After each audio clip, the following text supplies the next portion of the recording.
而呢個天下係狼嘅天下，狼嘅天下。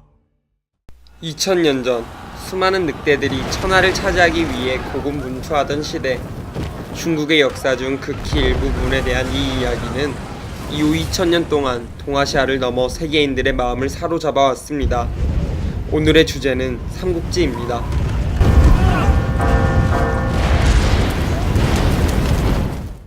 삼국지를 통해 역사에 관심을 가지게 된 사람이 많다고 할 정도로 이 소설은 역사 교과서보다 먼저 접하게 되는 책입니다.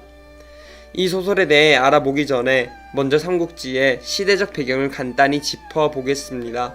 삼국지의 시대적 배경은 서기 184년에서 280년으로 한나라 말에서부터 진의 통일까지를 다루고 있습니다. 후한말 최초의 민중 봉기라 할 수 있는 황건적의 난을 시작으로 십상시의 난을 거쳐 군웅알거의 시대로 접어듭니다. 각지에서 알거한 군웅들은 모략, 전쟁을 거치며 서서히 진압되어 가는데요. 조조가 원소를 집어삼키는 시초가 되는 관도대전, 조조의 진격을 훌륭히 막아낸 손유연합군의 적벽대전, 그리고 유비가 한중왕이 되기 위한 마침표를 찍은 한중전투를 통해 하는 위, 촉, 오의 삼국이 난립하는 시대로 접어듭니다.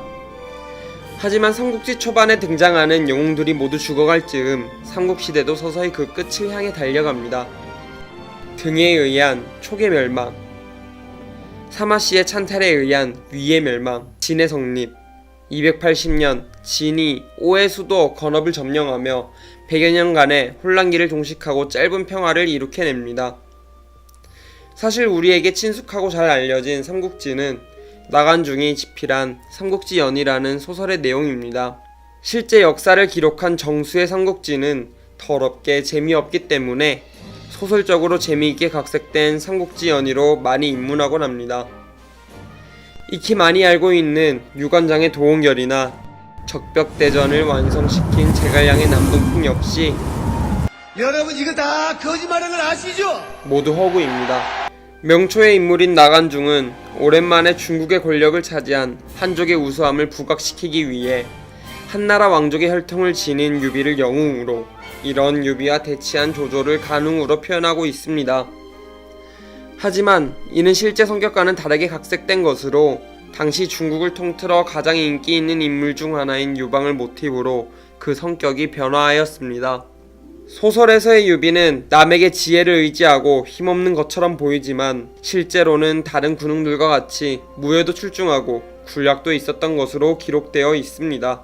역사적 배경에 소설적 상상력으로 각색된 영웅담이지만 2000년의 시대를 뛰어넘어 민중의 공감을 이끌어내는 나간중의 필력은 지금까지도 중국인들에게 큰 사랑받고 있습니다.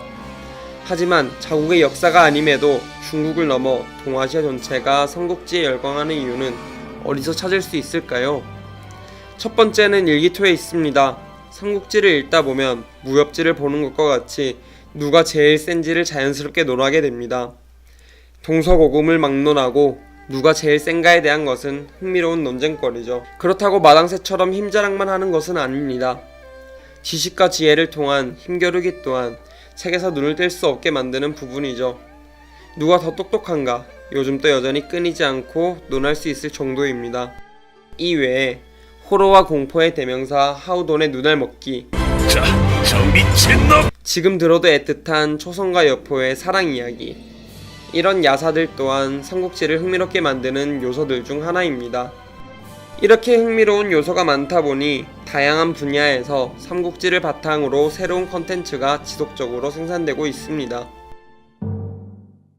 사춘기 시절, 친구들이 소중했던 시절에는 유관장의 의리가 좋았고, 청년이 되어 취업을 눈앞에 두니 지력과 책략이 뛰어난 조조가 좋았고, 나이가 들어 현실을 보니 현실에 눈이 밝았던 송건에게 마음이 갔습니다. 여러분 마음속의 삼국지 주인공은 누구입니까? 삼국지를 다시 펼쳐보며 나를 위로해줄 인물을 찾아보는 건 어떨까요? 양초사여